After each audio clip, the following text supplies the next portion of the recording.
Hi guys, I just wanted to show you my I've just had an upgrade, so I'm going to call this bike check 3.0. I've swapped my hubs over. I've gone from Chris King's. There's nothing wrong with Chris King's, but I just love silence. Just going to give them a bit of a spin.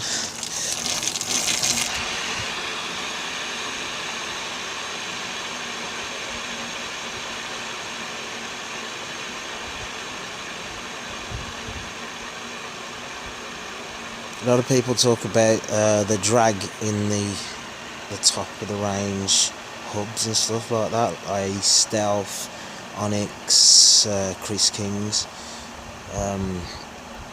But if you run them, if you ride your bike all the while, like I do, you can run your bearings in really nicely.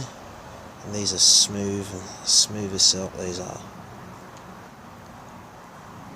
I'm very impressed with them, so I'd recommend them to anybody.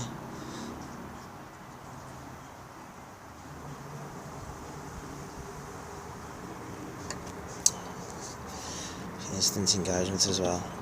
Engages absolutely everywhere. Okay, thanks for watching.